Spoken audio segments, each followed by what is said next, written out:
Rigathi Gachagua earlier today attended a church function in EMBU County. A church function that was given a wide berth by all EMBU elected leaders except only two leaders. Manyata Member of Parliament, Gitonga Mukunji, who hosted Rigathi Gachagua. Besides Gitonga, there was also EMBU women representative, Pamela Njoki. All other leaders skipped that event. The governor, Cecily Mbarire, was absent.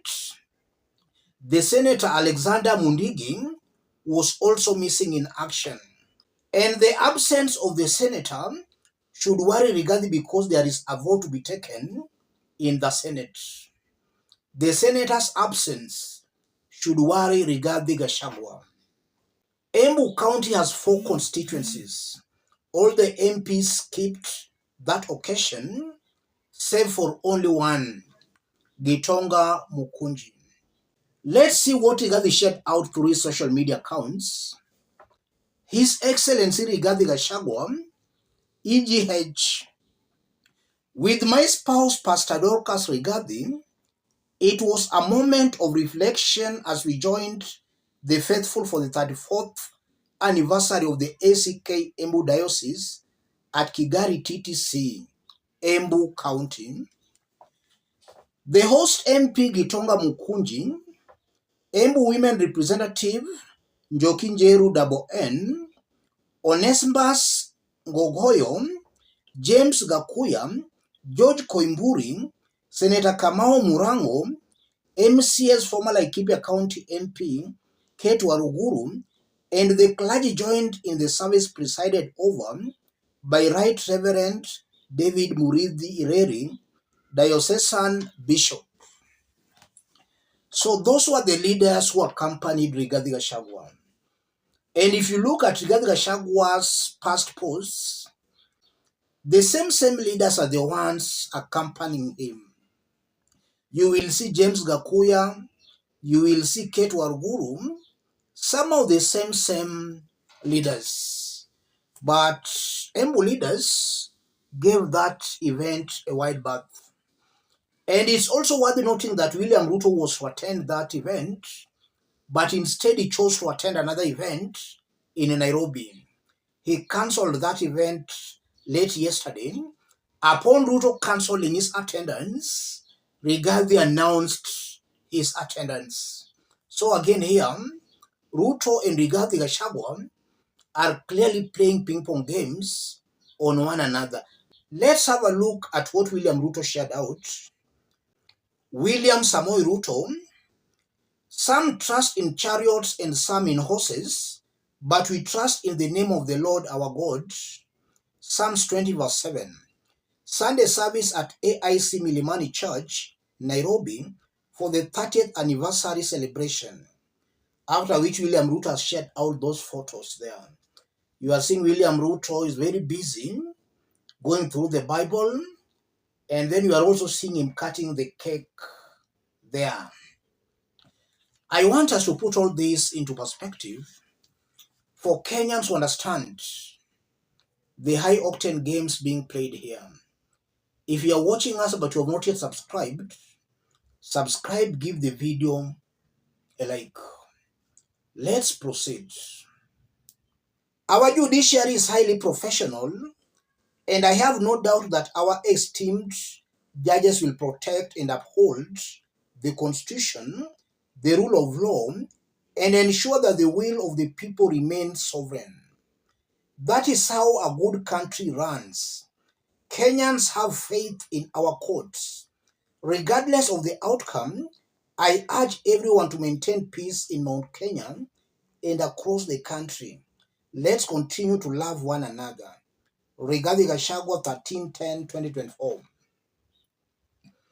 Rigathi is saying, Kenyans have faith in our courts.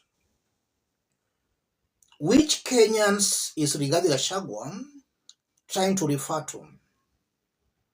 Because the last time I checked, a whopping majority of Kenyans do not have faith and trust in our judiciary. Who are these Kenyans Rigathi is referring to? So, what's the will of the people again in the impeachment of Rigathi Gachagua? Do Kenyans want Rigathi Gachagua to be impeached or not? From what we have seen from some scientific opinion polls, a whopping majority of Kenyans are saying Rigathi Gachagua must go. In fact, only a section of the mountain is saying Rigathi should not go. Nyanza is saying Rigathi has to go. Same to Western, same to Kisii, same to Coast, Nairobi, Northeastern. Only a section of the mountain is saying Rigathi should not go. So if the courts are to uphold the will of the people, then Rigathi must go home. And when I say that, I'm not taking sides. I'm just saying the truth as it is. A majority of Kenyans are supporting Rigathi Gachagua's impeachment. A majority of Kenyans, again, don't have faith and trust in our courts. In 2022, upon the Supreme Court delivering its ruling on the presidential petition that was filed by Raila Odinga, the whole country mourned except the mountain and the Kalenjin Rift Valley. That is the truth. The whole country was mourning, save for only the mountain and the Kalenjin Rift Valley. And I'm talking of the majority. A majority of the population in 6 regions were not happy. A majority in 2 regions were happy. Could it be possible when Rigathi says the will of the people, he means the mountain? I'm seeing a politician who was clearly not yet ready for national leadership. His mind is seriously occupied with the mountain, Murema, and it will take several years for Rigathi to come out or to change his mentality. So all in all, I'm seeing a politician who was not yet ready for national leadership. Kenyans hurriedly made him a deputy president, but it's clear he was not ready for that. And now to the leaders keeping his function, that only proves that Rigathi is not a team leader. He doesn't know how to bring the people together. Because if he wants Kenyans to support him, we could have first of all seen his acumen in bringing the mountain together, the leadership. Because those leaders knows Rigathi more than the ground knows Rigathi Gachagua. So we ought to have seen Rigathi, first of all, bringing the leaders together. But now we have a person who a majority of the leaders in his region, leaders who knows him, who served with him in parliament, are rejecting him. How can Rigathi unite the country if he cannot even unite the area he comes from? He is not a team leader. He is a very divisive person, a person not worth holding any public office. That's coming out very, very clearly, looking at what Rigathi is saying. And when Rigathi now presses the courts, what will he be saying if the same courts upholds his impeachment? Will he turn around to start attacking the courts? And the same Rigathi told us that the courts were corrupt. Some judges were corrupt. What's Rigathi trying to say here? I'm seeing a very confused Rigathi Gachagua. A Rigathi who is still clearly politically naive. He talks too much. He talks without looking at the bigger picture. I'll just wait to see how Rigathi will react in the event the court upholds his impeachment, because already he's making it very clear that the courts are professional and that Kenyans trust the courts. Those words by Rigathi Gachagua should be the same words he'll say upon the courts upholding his impeachment. Let him not come around telling Kenyans that the courts were also compromised. Let him stick to those words. And as I conclude, I'm seeing a Rigathi who is not just smart. We remember Rigathi pressing William Ruto, calling Ruto mfalme wetu.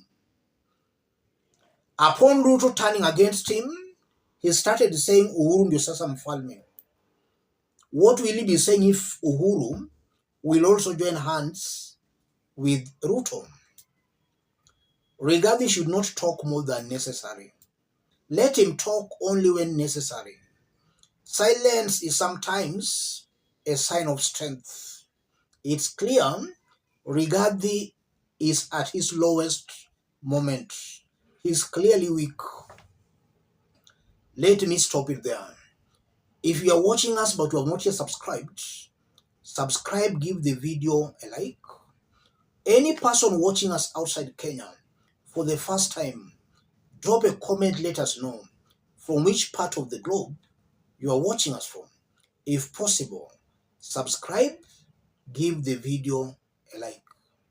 Thank you. God bless you. God bless Kenya.